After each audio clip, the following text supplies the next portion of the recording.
Hello, my Jurgs, David Daniel Ducker, and today I'm doing a RPG review of one of my favorite role-playing games, Warhammer Fantasy 2nd Edition. The grim darkness of the past. I've heard it often said that Warhammer is a crossover between Call of Cthulhu and the Lord of the Rings. If you smash those together, you'll get something very similar to Warhammer Fantasy. So let's start with character creation. There are four core races: humans, elves, dwarfs, and hobbitses. You roll 2d10 for each of your attributes. Your attributes are weapon skill, ballistic skill, strength, toughness, agility, intelligence, willpower, perception, and fellowship. I'm pretty sure that's correct. That's off the top of my head, but I think I'm right. Comment if I'm wrong in the comments below. So you roll 2d10 for each of those, and you add a racial bonus. Humans get plus 10 to everything down the line. Elves will get plus 20 to some things, but maybe no bonus to others, or maybe only plus 5. Same with dwarfs and hobbits. So elves, I believe, get a bonus to their fellowship and their agility. Dwarfs are very tough and willful. Hobbits, I believe they get a agility bonus and perception, I think. But check it out in the book. I'm just giving you the overview in the review. So once you get your race sorted out, we move on to the career system. That's really the heart of crafting your character. It's not quite a class system. It's almost like a template that you have to move through, not in any specific order, but you do have to buy up all of the skills within your career before you can advance to another career. So a career is a collection of skills, feats, and bonuses. When you take your first career, it's recommended that you get all the skills and feats associated with it for free. And then you have to buy the attribute bonuses. So attribute bonuses are things like lumberjacks and miners get stronger, knights and mercenaries get better at fighting, priests and demagogues might get more charismatic over time, things like that. Attribute bonuses tied to the particulars of the career. There's also specific skills that each career gets better at, and feats that each career gets. So you start off, you pick your initial career, or you can roll randomly for it if you will. There's a lot of random tables in this game. Very easy for a GM to generate pre-gens and NPCs, which is great. But as your first career, you get all the skills for free, and you get all the feats for free. But you have to slowly buy up to what the normal bonus would be for your strength, your toughness, your number of attacks, your hit point bonus, your magic bonus if it applies to the career.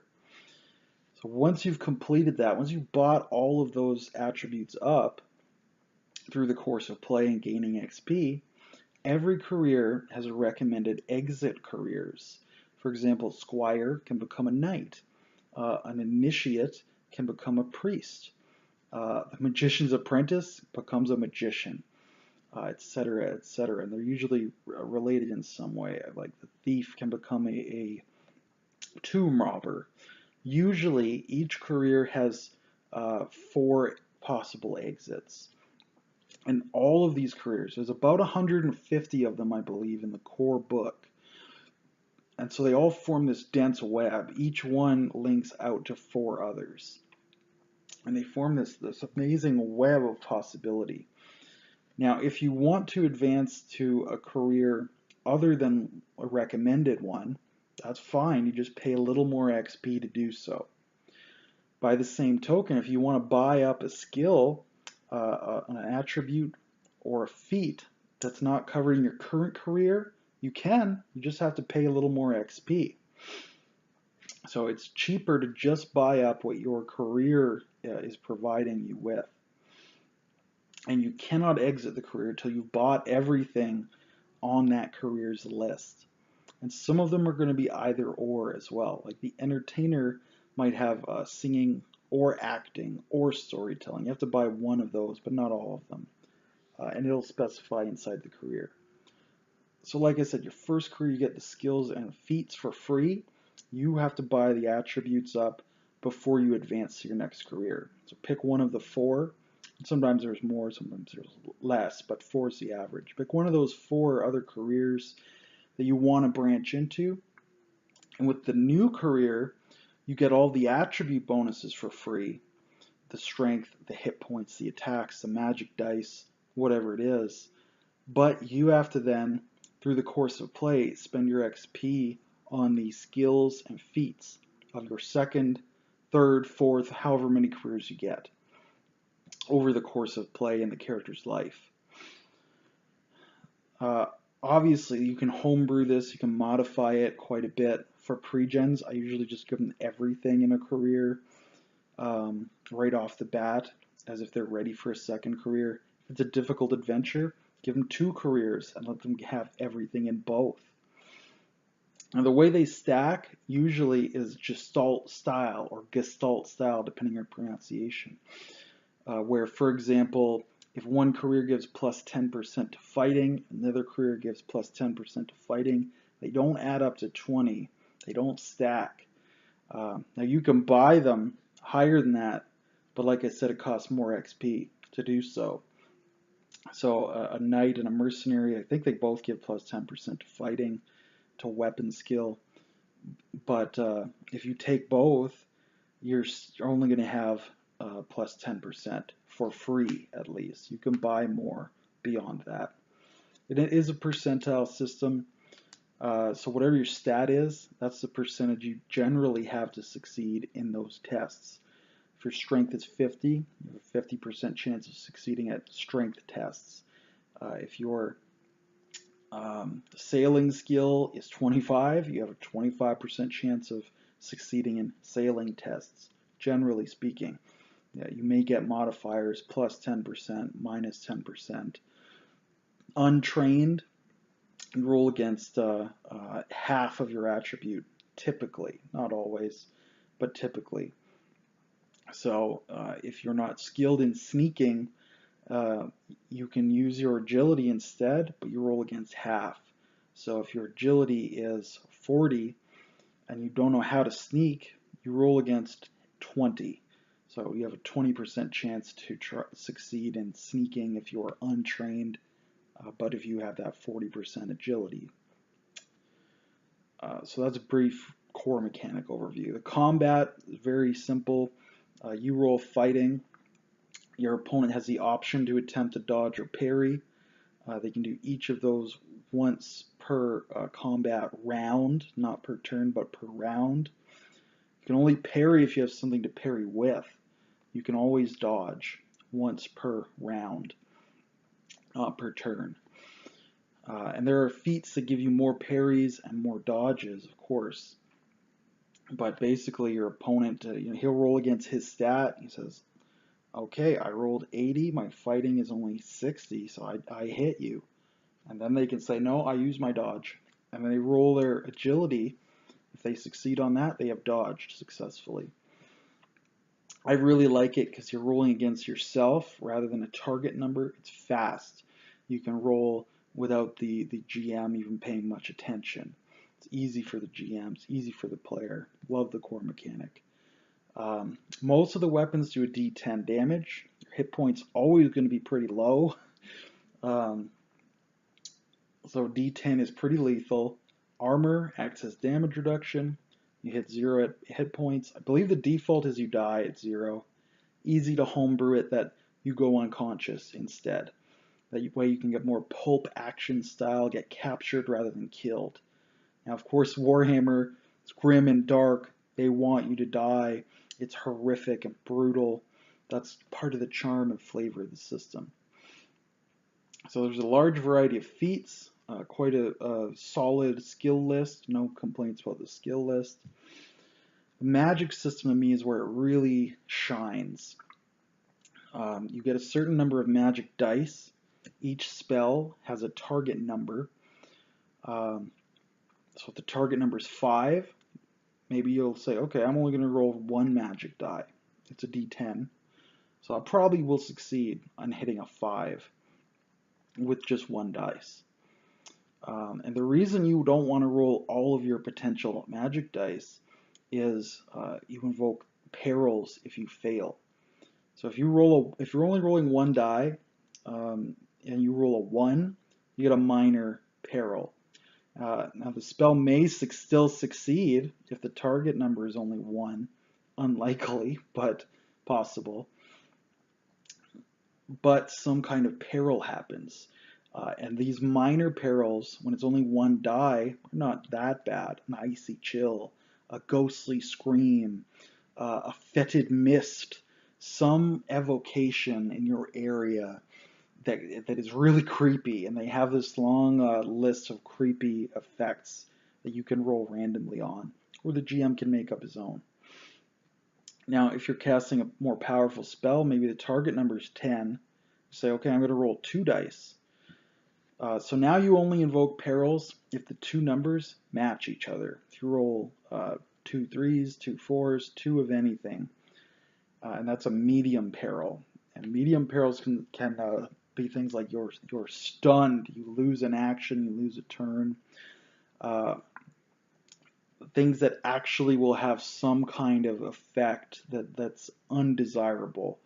The minor perils are just cosmetic. They're creepy. They don't really hurt you.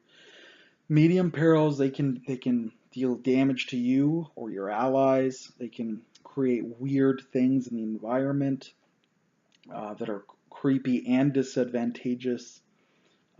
And then, of course, if you roll 3 dice that are alike, which means you have to be rolling 3 magic dice, but maybe it's a big time spell, the DC is 15 or 20. You say, okay, I'm going to roll 3 magic dice because I'm a powerful wizard and I have that. If they all 3 come up, you get a major peril. These are bad. These are things like you just explode in a fireball, or you accidentally summon a demon, or draw the attention of a dark god, or your best friend's possessed by a devil. Really bad things. So every time you use your magic, you have a chance of failure if you don't roll the target number, but you also have a chance of peril.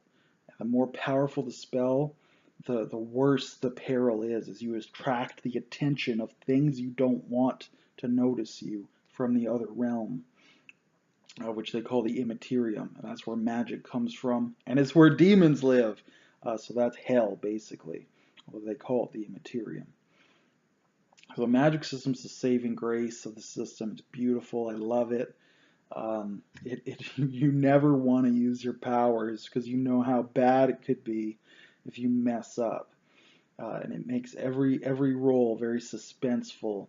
And then creepy stuff happens. So much atmosphere comes out of this magic system. I love it. There are 8 schools of magic. There's like druidism, alchemy, pyromancy, sky magic, and 4 others. Plant magic, death magic, which is not the same as necromancy. Death magic is still, you can use that without being evil. I'm just trying to remember off the top of my head. I can't remember anymore at this exact moment. There are 8, though, that you have access to. And then there are 2 that you probably don't want to have access to that are black magic. One is necromancy, one is chaos, which is basically demonology, summoning and controlling and contracting with demons. Now, any wizard, any spell can be used with black magic. And the way black magic works, it's one of my favorite mechanics, so I remember it, is you get an extra magic die, but you only take the higher ones. So you get this extra die, but you drop the lowest die. So it's more likely to succeed, but that die counts for perils. So while you're more likely to succeed, and you don't need to buy a whole magic die on your character sheet. You only need the black magic feat, which is much cheaper. You're more likely to invoke perils, which I love. So you've got that black magic mechanic that can taint any kind of spellcaster.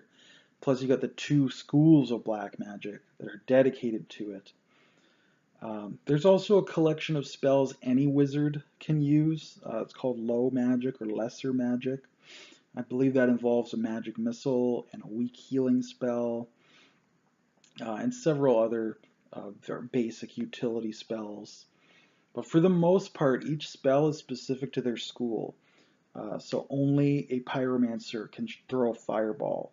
Only a metal mage or an alchemist can summon armor around his body or turn his skin into steel.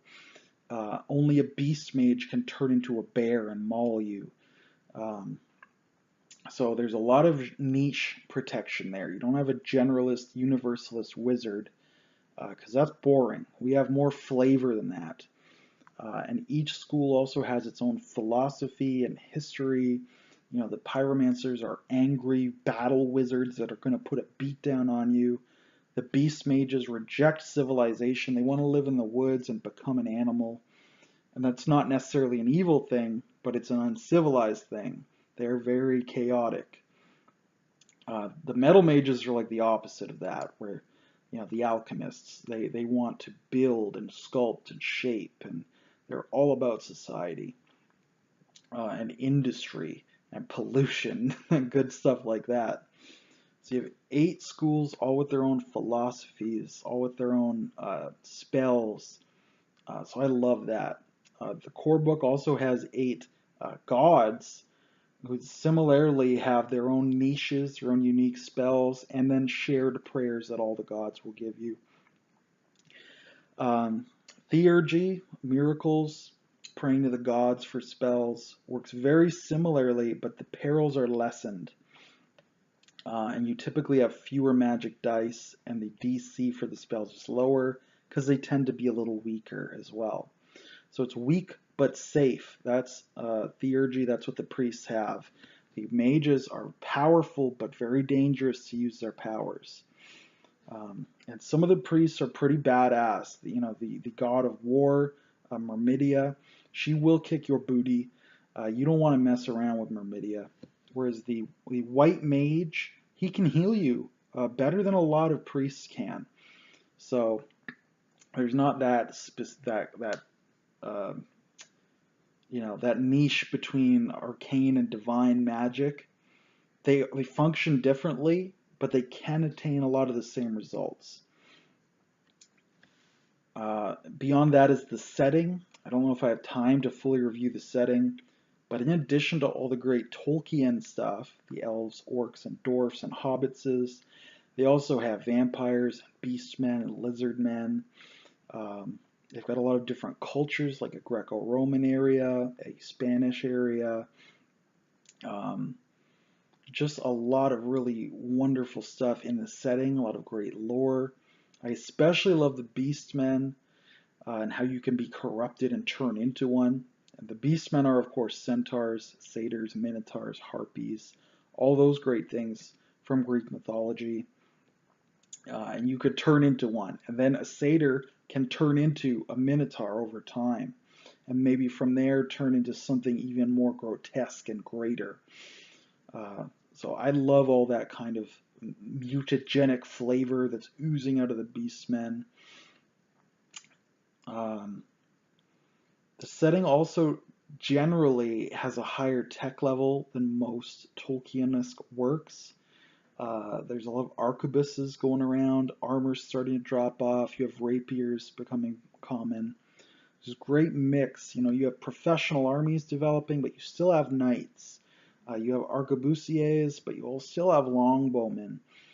So it's this Renaissance period where the world is changing, and that's really interesting to me and really exciting. Plus all these great fantasy elements. I mean, it's one of my favorite settings.